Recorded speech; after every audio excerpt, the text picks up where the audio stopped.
Welcome to the lap guide for Daytona International Speedway. This was recorded in December of 2025, just in case the configuration changes again. It was also recorded in a MX-5 Cup car, most recent homologation with a sequential. This is also very similar to an SCCA STL class. The gears are a little bit different. For the MX-5 Cup, first gear is very high. So the gear indicated is oftentimes about one gear lower than you would normally be using in a regular car. So anyway, we're going to be starting the lap, going full throttle. Your top speed will change a lot depending on if you're in the draft or not. So just be cognizant as you're coming up into turn one where your brake marker is. There's a caution light up at the top right, as well as a stripe on the wall of tape. I use those as my reference guide. Get up near the top lane for diving back down, straightening out the wheel as you apply the initial bite of brake. Let the car walk outside to the outside of the track again before turning in. Be careful not to turn in too early. That'll be your tendency here. You want to get that initial bite going and then trail off pretty rapidly as you start to turn in. If you turn in too early, you're going to be way outside on the exit, and that's going to dump you back across the track into the wall. Try not to dip a wheel on turn 2. The S's, watch the pit lane exit on the left side, cut back across the track on the left. There's an access road on the right that I use as my brake marker all the way down to first gear for this car, second gear for most other cars. Get in down on the rumble strips. Don't dip a wheel on the inside of the rumble strips, and try and pick up the throttle as early as you can. The road bends over on the exit. You can clip the very edge of these rumble strips here, but don't take it too much of it. Back across to the right for the kink. This is a flat out in this car. Some other higher horsepower cars will need to either lift or brake. Back across to the left to set up for the second horseshoe.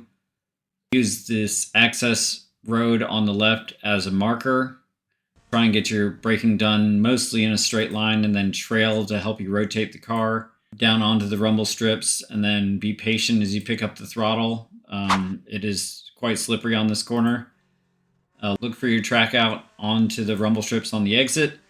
Back across to the right. Again, there's another access road here that I use as a marker for braking into turn 6. This is probably one of the more important corners on the track because it kicks you back out onto the NASCAR turns, and carrying a high amount of speed through here is pretty important. You're going to want to apex a little bit early here. As you get down, it takes a lot of curving, but then you want to let the car drag you out to the rumble strips on the right as you pick up the throttle as early as possible. Let it run out onto the banking, drop back down. Slower cars keep left on the banking at all times, except for setting up for the bus stop, which is what we'll be doing here.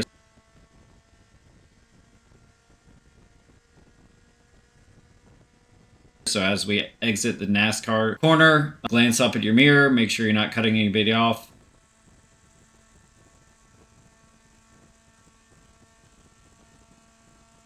Look for the 2 marker. Just past the 2 marker, there will be a yellow caution light. That's a pretty good marker for this car. I use hard on the brakes. Try not to turn in too early.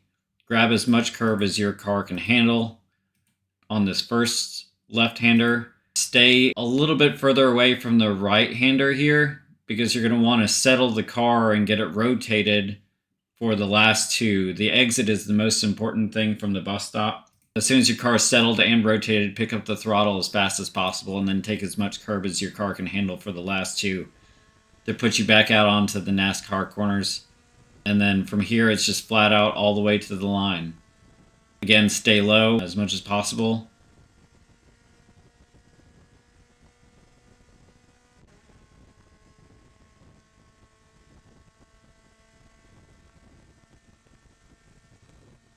And then look for pit in up here on the left as the track flattens out. It's quite a long ways to go. with a big run to the line.